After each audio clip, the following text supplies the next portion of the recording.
Greetings comrades, my name is Gigantles, and I apologize for not being able to do this video yesterday. I did try recording and releasing something, but for some reason my computer was taking as long as possible, and I decided after a while, you know what, might as well just try this again tomorrow. So today is tomorrow, so hopefully you guys are seeing this today when I record it, and not at a later date. But I'll be covering the same topic anyway, and that topic, as you can see from the title of this video, it's a brief summary of what I learned from arguing with a Jehovah's Witness for 5 weeks.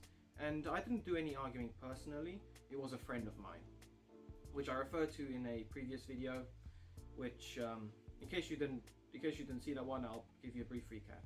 So more than 5 weeks ago, and I'll explain why in a minute, more than 5 weeks ago, a friend of mine on a page he followed, there was a post, a video made by the page, and this page was about various conflicts and stuff and the militaries in the 20th century, obviously AD. And this page made a video about how apparently the Catholic Church was hiding Nazis, or more specifically, how it was hiding a Nazi for 40 plus years after the end of World War II somewhere in France. The problem was the way the video was made, it presented the Catholic Church as knowing that, like the upper hierarchy of the Catholic Church, as knowing that there were Nazis being hidden in their churches, but they did nothing about it. And my friend wasn't too fond about that, so he made a comment in which he said, "This is wrong." He tried to distinguish between individual churches rebelling against the authority and will of the actual church authorities versus something approved of by the church authorities to happen. And he spent some time in other people's comments rebuking them for their generalizations and spreading misinformation about the church's role in World War II. After a couple of days, a Jehovah's Witness came along and tried to get involved in this argument, which led to a 5-week-long argument with him. A portion of the way through, my friend who runs the East Lightning cult page, not the actual cult page itself, but a page warning about it, he joined in to try and provide, one, a psychological aspect for certain topics that will become relevant later on, and two, to try and provide a more neutral perspective for some of the information that my friend was presenting. Because my friend who runs the Eastern Lightning cult page, he never states which denominational church he's from. And it's not because he's trying to hide something, it's because he doesn't want to get bogged down in which church is right and which church isn't. He just wants to educate people about the Eastern Lightning cult. So he tried to provide a neutral perspective on certain things. The argument with the Jehovah's Witness, it originally began with the church's role in World War II, and then it began to transition into a defense of the Catholic Church, or for my friend at least, a defense of the Catholic Church's doctrines, dogmas, and traditions, and stuff like that. The third phase of the argument was about why the Jehovah's Witnesses were a cult, and for that, both my friends in this argument were working together to try and counter the Jehovah's Witnesses. I don't know why they couldn't choose a better name. They were trying to counter the Jehovah's Witnesses' defenses, attempted defenses of his cult. I intend to put up the comment log on my channel. I'll break it up into multiple videos, but I intend to put up the log because it's quite interesting. Some of the topics covered, the depth to which some of these topics went to, and putting aside the Jehovah's Witness aspect of it, it's quite an putting aside the Jehovah's Witness aspect of it,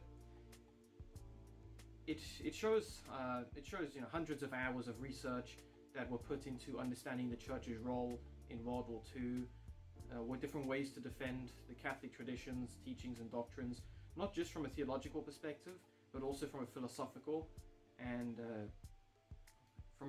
perspective, and also with Jewish traditions and philosophy and teachings and stuff, as well, providing further historical context. there were several key points about that the Jehovah's Witness made, which indicated just, unfortunately, how indoctrinated and brainwashed he was. And to clarify, if someone is indoctrinated, it means that when they were told about a certain event or history or something, they were only taught about one perspective of it. So when they're faced with different perspectives or different narratives, they are unfamiliar with it and they don't know anything about it. And this one-sided narrative that they've been exposed to dictates their perspective of it.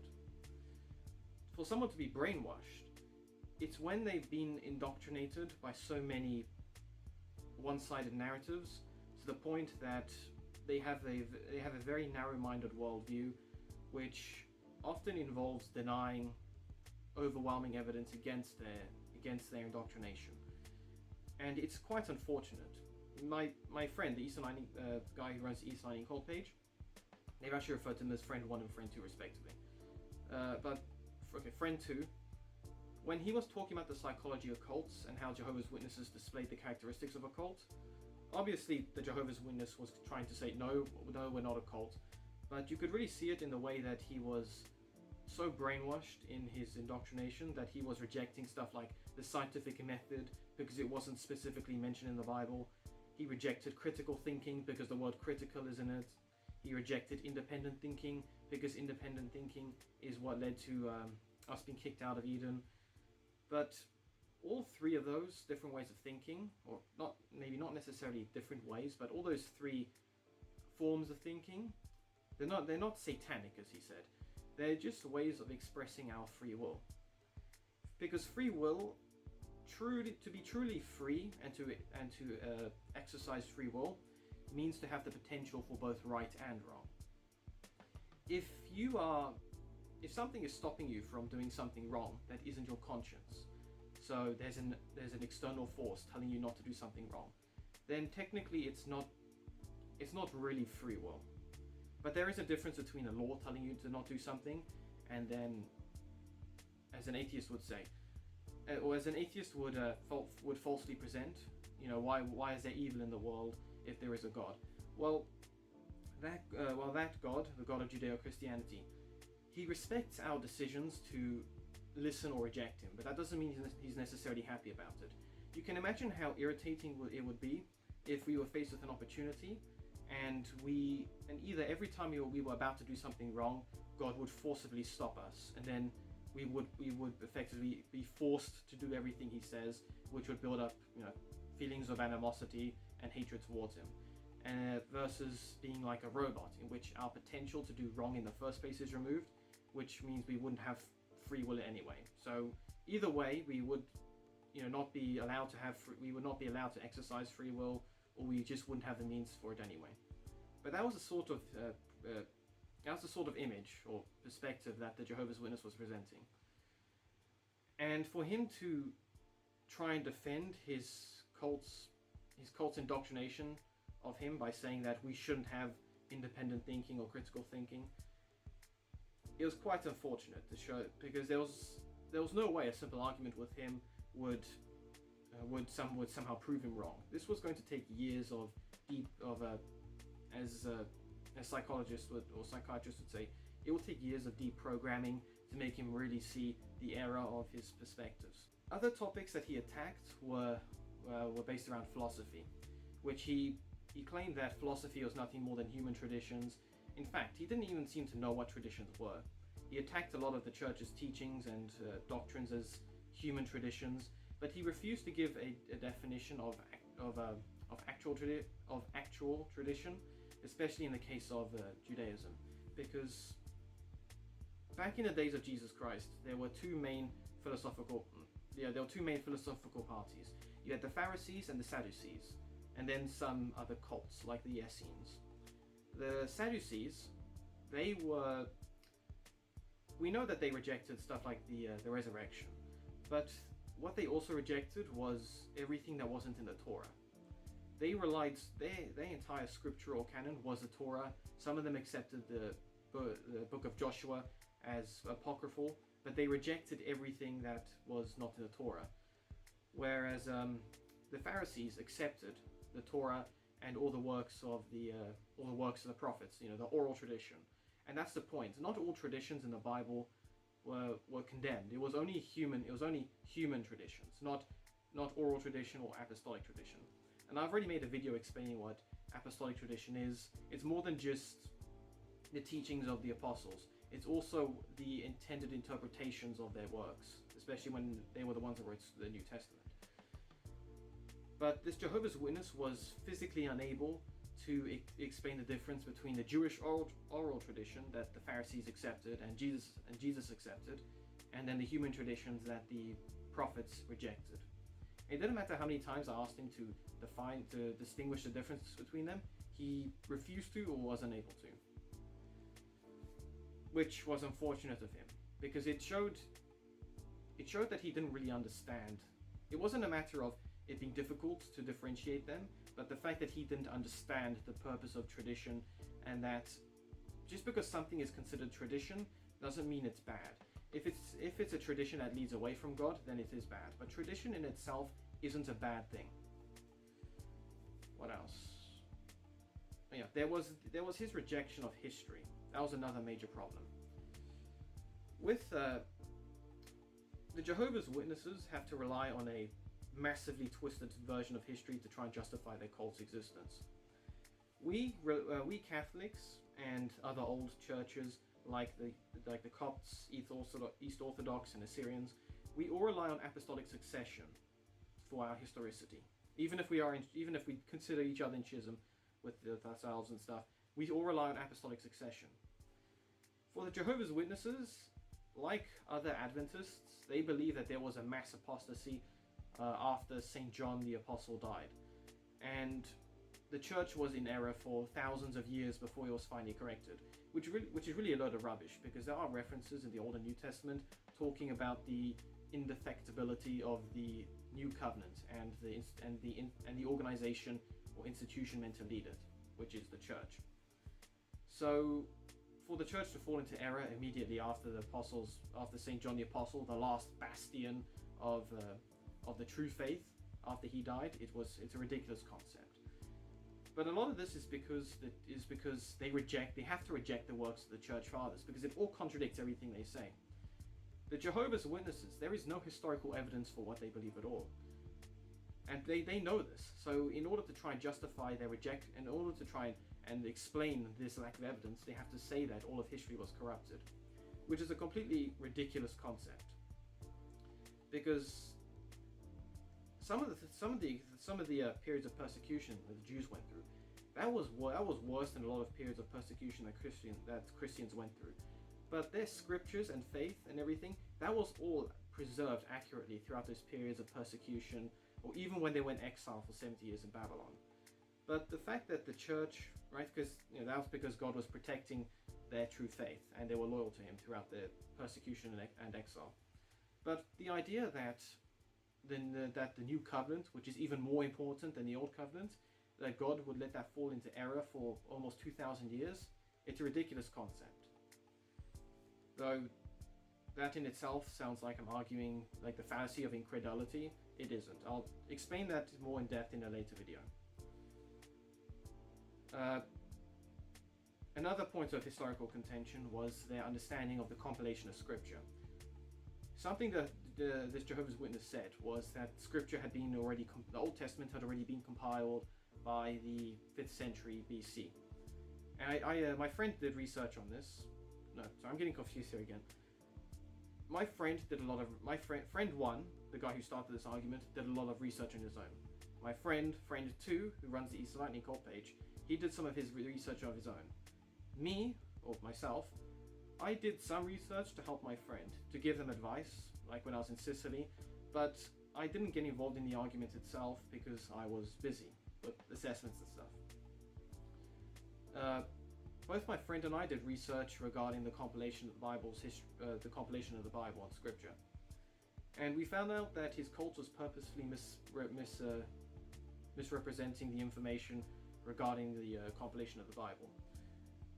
The 5th century BC date was only regarding the compilation of the Torah, the books of the Pentateuch, the books of law. because the Tanakh, or Jewish Bible, is made up of three segments. There's the Torah, which was compiled in the 5th to 4th century BC. There was the Nevi'im, which was the books of the prophets, compiled in the 2nd to 1st century BC, I believe. And then there was the Ketuvim, which is the poetic books and some historical books. And that was compiled. Sorry, I kicked the table. And that was mostly compiled in the 2nd to 1st century BC as well.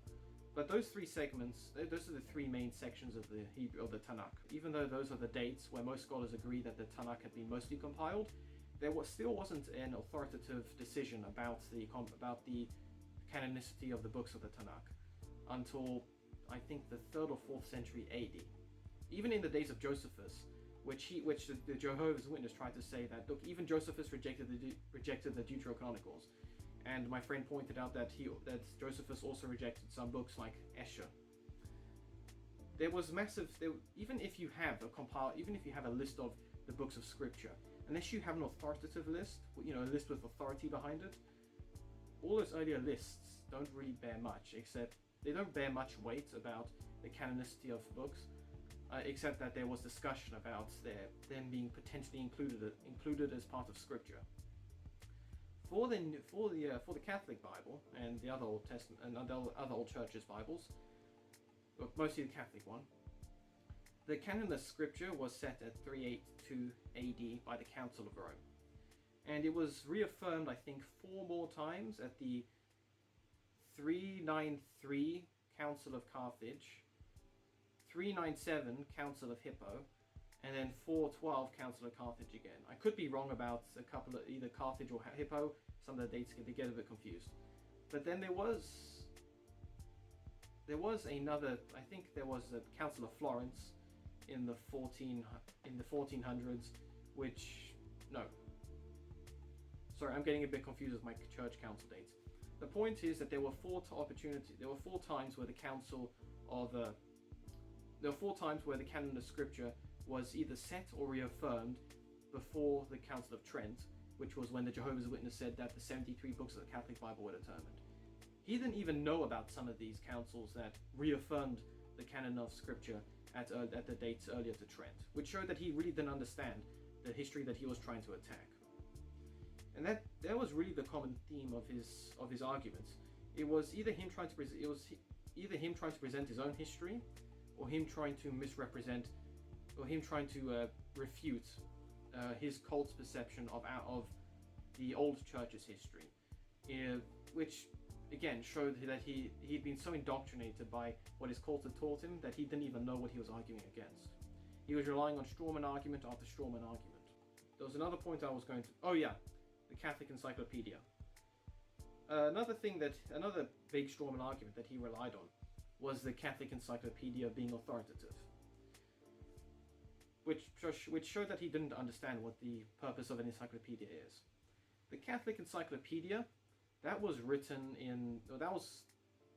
compiled by scholars and theologians in the early 20th century, but it became outdated approaching the end of the 20th century. So there was the New Catholic Encyclopedia published.